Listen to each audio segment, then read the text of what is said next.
da nga nekk sous contrôle judiciaire wala da ngay retourner Canada. Non, je ne suis pas sous contrôle judiciaire. Mais j'ai dit pour le moment, je reste ici parce que jusqu'à la libération des autres détenus politiques. Sama conscience mayuma may jël avion di retourner au Canada tant qu'il y a encore les détenus politiques. Et puis beneen bi mooy en ce moment je pense que mon peuple a besoin de moi. Donc je vais rester. Zal Ndiaye mu ne je crois que loolu tontu nga ji mu ne à quel moment nga constaté que le gouvernement au Sénégal jóg na pour xeex ak Kopar Express. Pour xeex ak Kopar Express je ne sais pas mais pour xeex ak man loolu moom yàgg naa ko xam mais bon après musuma xam ni qu'ils vont descendre aussi bas. C'est-à-dire que je me suis toujours dit que c'est quand je vais faire quelque chose, ils vont en profiter, ils vont pas me rater. Moi, j'ai toujours été prudent dans ce que j'ai fait. Mais musuma xam ni dinañ wàcc à ce niveau. D'accord. Thierno Baldé mu ne est-ce que da ngay rentrer Canada wala est-ce que boo rentrer Canada yaakaar nga ne di nga fa fekk liggéey ba nga fa bàyyi woon sa emploi? Je pense pas. Je pense que il y a des choses que j'ai perdues que je vais jamais retrouver. Je pense que pour moi, j'ai fait le deuil. C'est le Sénégal. Moi, j'ai dit, comme par exemple, pour joxe sama bakkan, su ma si pertee lu mel ni liggéey tout ça là, ça ne. Mais là, il faudra repartir à zéro. Oui, je vais repartir à zéro. Oui. Et puis bon, peut-être que voilà. Kémo Sané mu ne lan moo la poussé, lan moo nekk sa motivation pour adhérer ci PASTEF? Bon, c'est ma motivation, mais vous savez, je vais vous le dire d'ailleurs, pendant des années, pendant des années, nous on a toujours cherché quelqu'un pour épouser nos idées, pour véhiculer nos idées. Nous, on pouvait bien aller se battre sur le terrain, mais il fallait un leader charismatique pour véhiculer, pour que ce message puisse avoir une certaine portée. Et on a vu ça à la personne de Ousmane Sonko. Et aussi Bassirou. Je vais vous dire quelque chose sur Diomaye. Xam nga ñu bëri xamuñu ko parce que ñu bëri se disent non, il ne parle pas. Je pense qu'il a fait le choix de s'effacer, peut-être pour ne pas faire de l'ombre peut-être à son leader. Mais c'est un gars très pertinent. C'est un excellent débatteur. Ak mën a wax nag. Ba pare moi qui le connais personnellement, il est très très humain.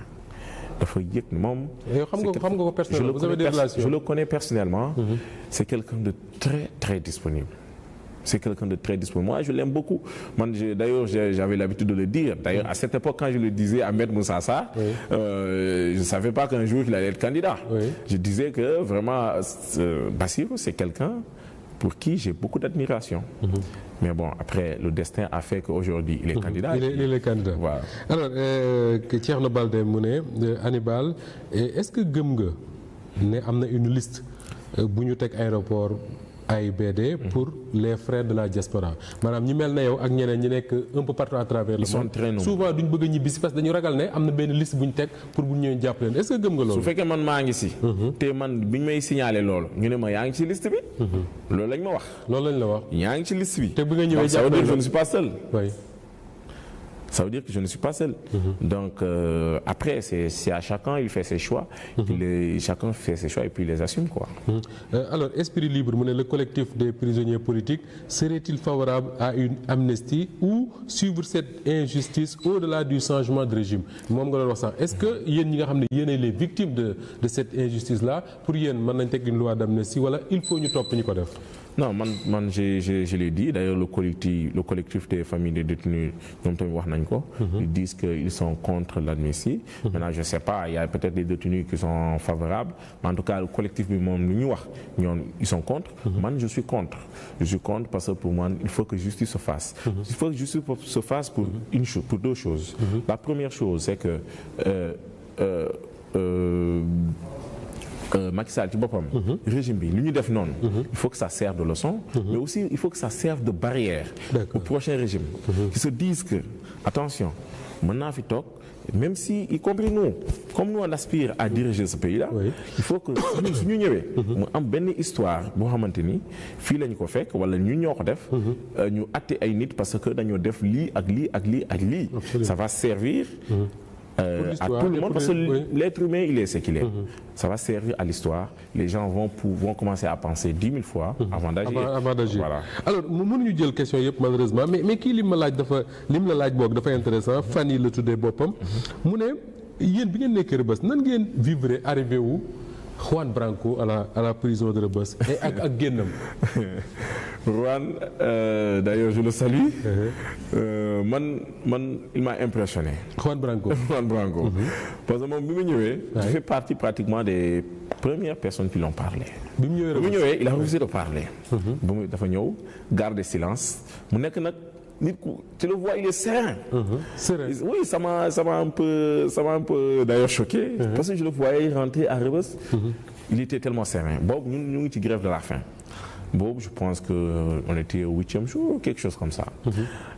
mu ñëw boobu j'allais à l'infirmerie ma jógee infirmerie ñëw ma gis ko. ma ñëw je me suis arrêté à côté des grilles. ma ne Juan tu me connais? Il m'a dit non.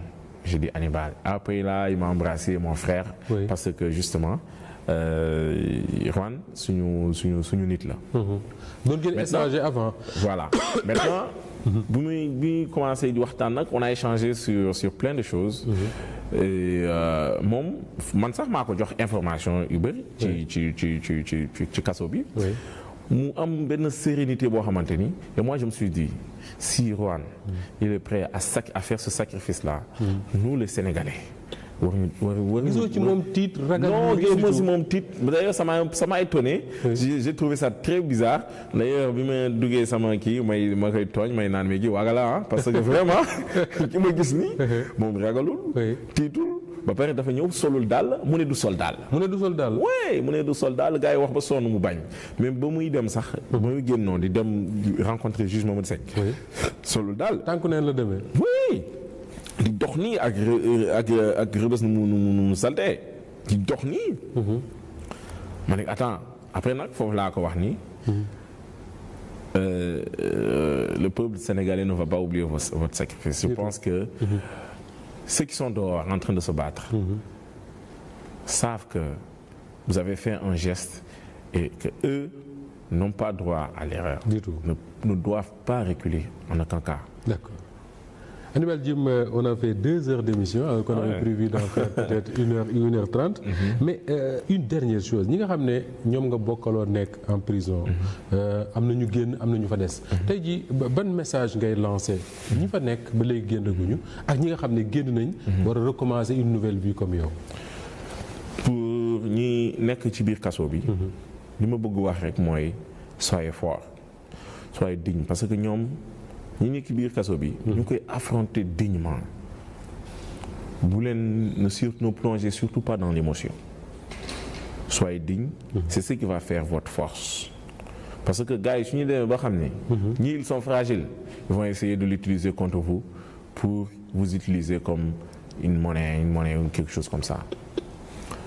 donc restez fort et restez digne. ñoo xamante ni dañoo génn nañ. restez vous-même. C'est vrai que vous avez traversé des moments yoo xamante ni je peux qualifier d'horrible mais restez vous-même. Ne plongez pas